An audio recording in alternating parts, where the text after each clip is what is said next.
Hello friends, welcome to my channel sweet wish.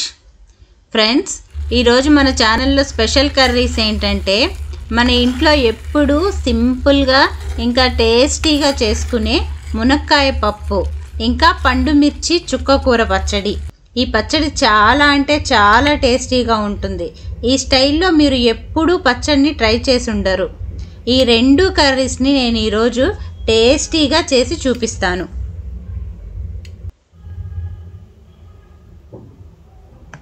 ఇప్పుడు పప్పు కోసం ఒక కప్పు కందిపప్పును తీసుకొని నీట్గా క్లీన్ చేసుకొని ఒక 10-15 నిమిషాలు నానబెట్టుకోవాలి.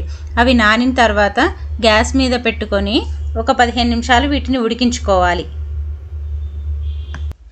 నెక్స్ట్ ఒక 2 మునక్కాయలను తీసుకొని వాటికి ఇలా పీచు తీసేసి మీడియం సైజ్ ముక్కలుగా కట్ చేసి పెట్టుకున్నాను.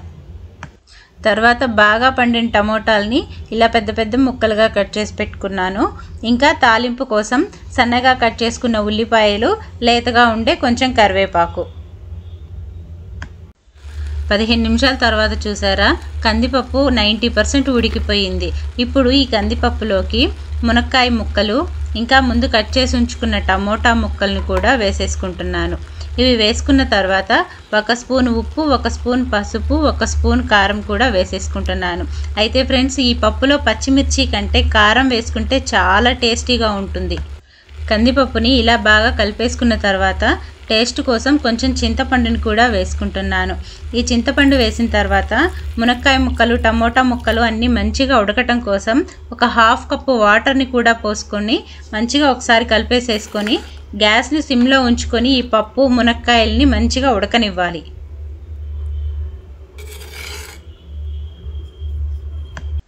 చూసారా ఫ్రెండ్స్, 15 నిమిషాల తర్వాత మునక్కాయలు పప్పుతో పాటు చక్కగా ఉడికిపోయాయి.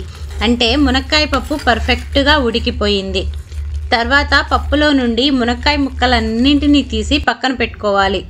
ఈ మునక్కాయ ముక్కలు పప్పుతో అలాగే ఉంటే మనకి ఎనపటం కుదరదు కాబట్టి వీటినన్నీ తీసి పక్కన ఉంచుకొని ఆ తర్వాత పప్పుని మెత్తగా ఎనుపుకోవాలి. ఇలా ఎనుపుకున్న తర్వాత ఈ మునక్కాయ ముక్కలన్నింటినీ తిరిగి పప్పులో వేసి కలిపేసేసుకోవాలి. ఇలా కలుపుకున్న తర్వాత పప్పుకి మనం తాలింపు పెట్టేసేసుకుంటే మన మునక్కాయ పప్పు రెడీ అయిపోతుంది. తర్వాత తాలింపు కోసం ఒక కడాయిని తీసుకొని 3 స్పూన్ల ఆయిల్ వేసుకోవాలి. ఆయిల్ కాగిన తర్వాత కొంచెం ఆవాలు, కొంచెం జీలకర్ర వేసుకొని అవి కొంచెం ఫ్రై అయిపోయిన తర్వాత మనం ముందుగా సన్నగా కట్ చేసి ఉంచుకున్న ఉల్లిపాయలు ఇంకా దంచి పెట్టిన 4 వెల్లుల్లిని కూడా వేసుకొని ఉల్లిపాయల్ని బ్రౌన్ కలర్ వచ్చేంత వరకు ఫ్రై చేసుకోవాలి.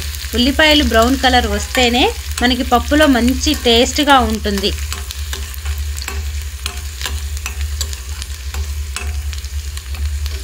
ఉల్లిపాయలు ఇలా ఫ్రై అయిపోయిన తర్వాత కరివేపాకుని లేతగా ఉన్నది తీసుకొని దానిని కాడలతో సహా ఇలా వేసేసుకొని ఫ్రై చేసుకోవాలి. ఇలా కాడలతో వేయటం వలన పప్పుకి చాలా మంచి ఫ్లేవర్ వస్తుంది. ఒకవేళ మీ దగ్గర ఇలా లేకపోతే నార్మల్ కరివేపాకునైనా కూడా వేసేసుకోవచ్చు. తర్వాత ఈ పోపునంతా తీసి పప్పులో వేసేసుకొని మంచిగా కలిపేసేసుకుంటే మన మునక్కాయ పప్పు రెడీ అయిపోతుంది. తర్వాత చుక్కకూర పచ్చడి కోసం ఒక చిన్న కట్ట చుక్కకూరను తీసుకొని ఇలా నీట్గా క్లీన్ చేసుకొని పెట్టుకోవాలి. తర్వాత 1 స్పూన్ పండు మిర్చి పచ్చడి ఉంటుంది కదా, దాన్ని కూడా తీసుకోవాలి. నెక్స్ట్ ఈ పచ్చడిలోకి ఆవాలు, జీలకర్ర, మెంతులు ఇంకా కొంచెం ధనియాలని కూడా తీసుకున్నాను. ఇప్పుడు ఒక కడాయిలోకి 2 స్పూన్ల ఆయిల్ వేసుకొని ఆయిల్లోకి మనం ఇందాక తీసుకున్న ఈ గింజలన్నింటినీ వేసుకోవాలి. వేసుకున్న తర్వాత వీటిని ఒక 2 నిమిషాలు ఫ్రై చేసుకోవాలి. అలా ఫ్రై చేసుకుంటేనే ఈ గింజల్లో నుంచి మంచి ఫ్లేవర్ అనేది బయటకు వస్తుంది. ఇవి ఫ్రై అయిన తర్వాత మనం ముందుగా కడిగి ఉంచుకున్న చుక్కకూర ఉంది కదా, దాన్ని వేసేసుకొని చుక్కకూర నుంచి పచ్చివాసన పోయేంత వరకు కొంచెం సేపు ఫ్రై చేసుకోవాలి. ఇలా ఫ్రై చేసుకున్న తర్వాత ఈ చుక్కకూరలోకి ఒక 2-3 ముక్కల టమోటాలను కూడా వేసుకోవాలి.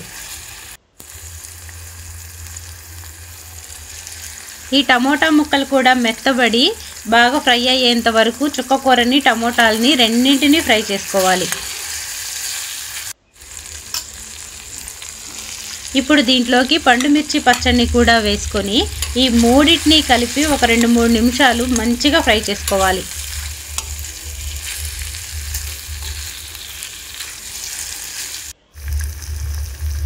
చూసారా, ఒక 2-3 నిమిషాల తర్వాత చుక్కకూర, పండు మిర్చి ఇంకా టమోటా బాగా ఫ్రై అయిపోయాయి. ఇప్పుడు వీటిని చల్లారబెట్టుకొని తర్వాత గ్రైండ్ చేసుకోవాలి. ఒక 10 నిమిషాల తర్వాత చల్లారిపోయింది. ఇప్పుడు మిక్సీ జార్లో వేసుకొని కొంచెం సాల్ట్ వేసుకొని దీనిని గ్రైండ్ చేసుకోవాలి. చూసారా, గ్రైండ్ చేసిన తర్వాత చట్నీ ఇలా వచ్చింది. ఇప్పుడు చట్నీకి మనం తాలింపు పెట్టుకోవాలి. దానికోసం మరొక కడాయిని తీసుకొని 1 స్పూన్ ఆయిల్ వేసుకొని ఆయిల్లోకి కొంచెం ఆవాలు, కొంచెం పచ్చిశనగపప్పు, దంచిన వెల్లుల్లి వేసుకున్నాను. అయితే నేను దీంట్లో జీలకర్ర వేయట్లేదు, ఎందుకంటే చుక్కకూరని ఫ్రై చేసేటప్పుడు ఫస్ట్లో జీలకర్ర వేసాను కాబట్టి అది సరిపోతుంది. తర్వాత ఈ పోపునంతటినీ ఇలా చట్నీలో వేసేసుకొని అంతా మంచిగా ఒకసారి కలిపేసేసుకుంటే మన కమ్మగా ఉండే చుక్కకూర పచ్చడి రెడీ అయిపోయింది. ఫ్రెండ్స్, ఈ చుక్కకూర పచ్చడిని ఏ టిఫిన్స్లోనైనా తినచ్చు, లేదా రైస్లో అయినా తినచ్చు. చూసారా ఫ్రెండ్స్, చాలా సింపుల్గా ఇంకా టేస్టీగా నేను ప్రిపేర్ చేసిన మునక్కాయ పప్పు ఇంకా చుక్కకూర పండు మిర్చి పచ్చడి చాలా అంటే చాలా టేస్టీగా ఉన్నాయి. ఈ రెసిపీస్ని మీరు కూడా ప్రిపేర్ చేసుకొని ఈ టేస్ట్ని మీరు ఎంజాయ్ చేయండి. ఫ్రెండ్స్, నేను చేసిన ఈ పప్పు ఇంకా ఈ చట్నీ కనుక మీకు నచ్చినట్లయితే ప్లీజ్ లైక్ చేయండి, ఇంకా మీ ఫ్రెండ్స్ అండ్ రిలేటివ్స్కి షేర్ చేయండి. ఇలాంటి మంచి మంచి హెల్తీ రెసిపీస్ కోసం నా ఛానల్ని సబ్స్క్రైబ్ చేసుకోండి. Thank you for watching.